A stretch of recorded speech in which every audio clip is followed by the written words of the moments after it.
Tea கடை kitchen சொந்தங்களுக்கு வணக்கம். ஃப்ரெண்ட்ஸ், நம்ம சேனலில் நிறைய முறுக்கு வெரைட்டிஸ் பார்த்துருப்போம். அந்த வகையில் இன்றைக்கி பார்த்தீங்கன்னா ஒரு டிஃப்ரெண்ட்டான டேஸ்ட்டில் ஒரு முறுக்கு செய்ய போகிறோம். இது செய்கிறது ரொம்ப ரொம்ப ஈஸி தான். அதே மாதிரி இதில் சேர்க்குற பொருட்களும் பார்த்தீங்கன்னா எப்போவும் நம்ம வீட்டில் இருக்கிற சின்ன சின்ன பொருட்கள் தான். இப்போ இதை எப்படி ஷார்ட்டாக செஞ்சு முடிக்கலாம் அப்படிங்கிறத வாங்க நம்ம வீடியோவில் ஸ்டெப் பை ஸ்டெப்பாக சேர்ந்து பார்ப்போம். ஒரு 3/4 கப்பு உளுந்தம்பருப்பு, அதை அப்படியேவும் இந்த போட்டு நல்லா கருகாமல் வறுத்து எடுத்துக்குவோம். கருகாத அளவுக்கு சூடானா போதும். நல்லா நிறம் மாறிடக்கூடாது. நம்ம ரொம்ப லோ ஃப்ளேமில் வச்சு மெதுவாக கருகாத அளவுக்கு அந்த வாசனை, பச்சை வாசனை போகிற அளவுக்கு வறுத்துக்கிட்டா போதும். இந்த அளவுக்கு நல்லா வாசனை வந்துட்டு இந்த அளவுக்கு வறுத்தா போதும். இப்போ நம்ம ஸ்டவ் ஆஃப் பண்ணிடலாம். இதை நல்லா ஆற வச்சு நம்ம பொடி பண்ணணும். நல்லா ஆறட்டும். இந்த உளுந்தம்பருப்பு ஆறிடுச்சு. ஆறின பிறகு நல்லா மிக்சி ஜாரில் மாற்றி நல்லா பொடி பண்ணி சலிச்சு எடுத்துக்கிறணும். பச்சரிசி மாவு நம்ம கடையில் வாங்கின பாக்கெட் மாவு தான் எடுத்துருக்கோம்.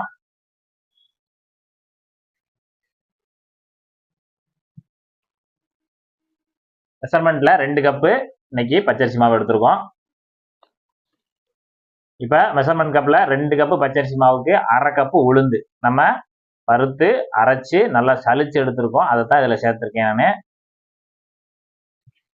இப்போ வறுத்ததில் மிச்சம் இருந்துச்சுன்னா தனியாக எடுத்து வேறு எதுக்காக பயன்படுத்திக்கலாம். இப்போ நமக்கு இதில் வந்து 1/2 கப்பு தான் தேவைப்படுது, அதனால் அதில் சேர்த்துருக்கோம்.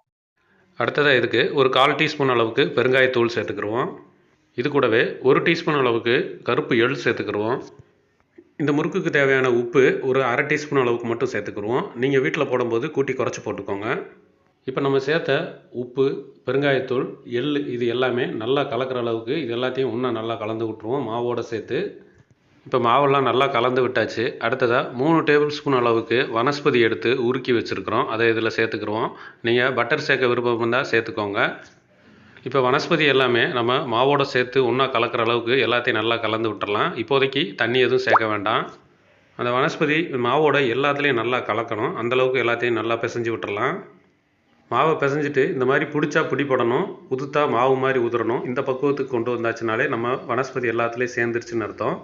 அடுத்ததாக இதில் நம்ம தண்ணி சேர்க்கணும். நம்ம தண்ணிக்கு பதிலாக இன்றைக்கி தேங்காய் பால் சேர்க்க போகிறோம். தேங்காய் பால் 1 டம்ளர் அளவுக்கு எடுத்து வச்சுருக்குறோம்.